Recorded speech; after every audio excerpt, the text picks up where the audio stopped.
Regents Prep lesson number 5. Our aim today is how have decisions by the judicial branch, the Supreme Court, alter the Constitution of the United States, and we're going to look at the most important Supreme Court cases that come up most often on the Regents. All right. The first one we're going to talk about probably, without this one, none of the others would exist, would be Marbury versus Madison in 1803. And the historical circumstance of this is the Supreme Court is asked to hear a case between officials in the federal government, and the constitutional principles here are separation of powers, checks and balances, and the importance is really what we need to know. It establishes judicial review. This gives the Supreme Court the power to determine laws constitutional or not. It gives the Supreme Court basically their legs, their foundation. With this ruling, all right, the judicial branch now has the power to look at laws and disputes and decide on them. Next case is McCulloch versus Maryland in 1819.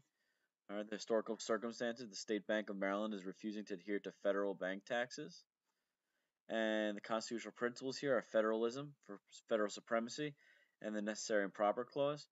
And the ruling establishes that the principle of national supremacy, that the Constitution and federal laws overrule state, and federal government is more powerful than individual states. And if we, look back and think about what we've talked about this year, all right, the federal government is always supreme, federal supremacy. They are always in control, and a state cannot do what they want and ignore a federal law of any sort. Dred Scott versus Sanford is 1857, and this case is an incredibly important one, leading to the Civil War. If you remember, the Civil War starts in 1861. However, in 1857, the Dred Scott versus Sanford case deals with Dred Scott, a slave, and his owner Sanford. Sanford brought Dred Scott to a free territory, and because of this, Dred Scott believed that he was no longer a slave, and he was free because he was on free land. And the constitutional principles challenged in this were equality, civil liberties, and the rights of racial groups. And the importance behind this is that it ruled that African Americans were not citizens and had no right in federal court. They were not protected by the Constitution. And the federal government also had no power to regulate slavery in any territory. They could not tell a person where he or she could bring their property, and that's what slaves were considered property. All right, and with that being said, basically it took away all rights that African Americans could possibly have. We know that in 1865, slavery is ended with the end of the Civil War and the 13th Amendment being passed. However, although the 13th, 14th, and 15th Amendments make African American lives better, they do not get rid of all of the discrimination and racism going on in America. And something that proves that point to be true is Plessy versus Ferguson in 1896. And Plessy versus Ferguson in 1896 talks about separate white and black bathrooms, water fountains in many southern states, basically legalized segregation. And the constitutional principles here were equality and the rights of a racial group. And Plessy versus Ferguson in 1896, it was important because it established that separate but equal accommodations for white and black people was legal, and that you could have separate white and black water fountains, white and black bathrooms, white and black schools, as long as both races had their own of something, it was okay. And we'll get back to that in a few minutes, and we'll connect it to a different case. In 1919, at the end of World War One, Schenck was encouraging people to resist the war, and he said he was allowed to do this because civil liberties, you know, he had the freedom of speech. However, the constitutional principle here was civil liberties are limited during wartime. And the importance of Schenck versus the United States is it established that during wartime, your civil liberties can be limited. All right, it limits your free speech. Your right is not absolute based on circumstances. When World War One's happening, people's rights are not fully protected. And this also, if you think about like yelling bomb for no reason in a crowded place, that is not a freedom of speech. That is causing problems. That is causing panic. When we go to World War II, all right, we are also looking at civil liberties here of a group of people, and that's Korematsu versus the United States. After the attacks on Pearl Harbor, the United States feared the Japanese spies were in America, so they placed all Japanese Americans on the West Coast in relocation camps. All right, and the constitutional principles here were civil liberties, equal protection, presidential power in wartime, and the rights of a racial group.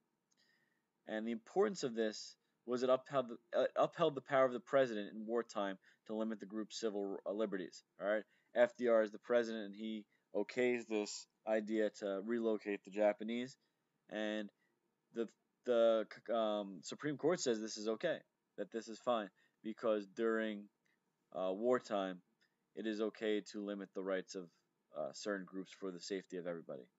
All right. The next one is Brown versus Board of Ed, which we're going to connect back to Plessy v. Ferguson that we learned about from 1896, and the historical circumstances of Plessy of Brown versus Board of Ed in 1954 was that school segregation was viewed as something which was unfair and not equal. The constitutional principles were equality, equal protection, federalism, and the rights of racial groups. The importance of Brown versus Board of Ed is it's going to overturn Plessy versus Ferguson and rule that separate but equal is not equal, and that by segregating the races, you are automatically being unequal. And with that being said, you begin the forcing of integration in the South, which takes a long time, and you begin having integrated schools, integrated public mass transportation systems, all that stuff. In 1966, you have Miranda v. Arizona, all right, and Miranda was arrested for rape, and he admitted everything before realizing he had the right to a lawyer and didn't have to admit anything. And the constitutional principles in this are criminal procedures, due process, self-incrimination. Basically, this protects the rights of the accused, that those who are accused of a crime have certain rights, and that they do not need to do things to incriminate themselves. And the importance is to establish the requirement prior to questioning to inform those accused of crimes to their rights. So basically, when you are being arrested, you are told of your rights, your Miranda rights. You have the right to remain silent. Anything you say can and will be held against you in a court of law. You have the right to attorney. If you cannot afford one, one will be given to you. All right. Once that is said, and if the person continues to talk, then that is their fault. But they have to be told of their rights, and they are guaranteed a lawyer. They are guaranteed the right to not say anything. All right. However, if they give up those rights, that is their choice. Roe v. Wade in 1973 is very important for women's rights and privacy issues. A woman in Texas believed a law making it a crime to assist a woman to get an abortion violated her due process rights. She believed civil liberties, right to privacy, and the rights of women were on trial here. And the importance is it declared state laws making abortions legal to be unconstitutional.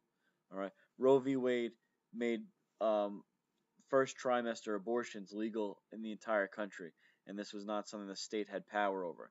So anywhere in this country, during the first trimester, a woman is entitled to have an abortion, um, and this is all because of Roe v. Wade and the decision made in that case, the right to privacy. And the last one we're going to talk about is New Jersey versus TLO in 1985. Students' backpacks were searched after the students looked suspicious. All right, the students argued that their civil liberties, most notably the Fourth Amendment, had been violated. However, the school argued that students' rights are limited and school safety and a safe school environment is most important.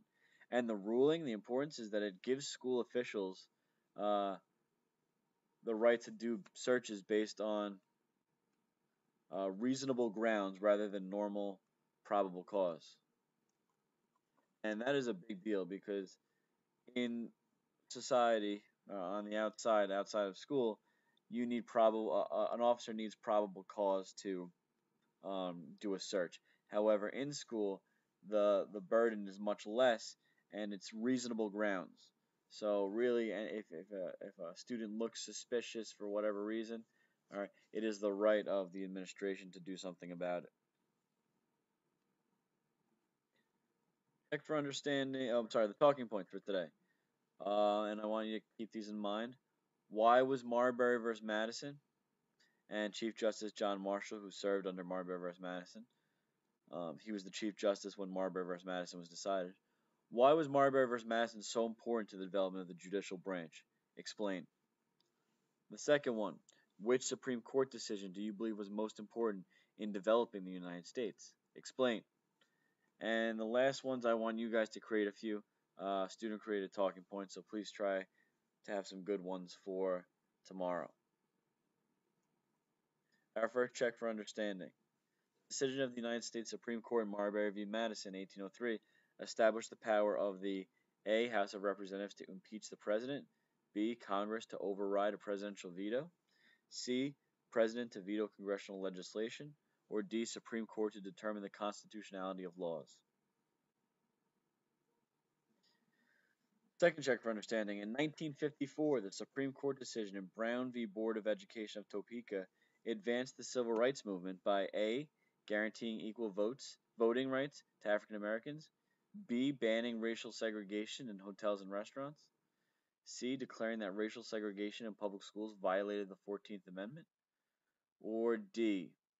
upholding the principle of separate but equal public facilities. And we'll talk about that tomorrow. The final one. In Korematsu versus the United States, the Supreme Court said that the removal of Japanese Americans from their homes was constitutional because A. most Japanese Americans were not United States citizens, B. many Japanese Americans refused to serve in the United States Armed Forces, C. this type of action was necessary during a national emergency, or D. there was strong evidence of significant Japanese sabotage on the West Coast.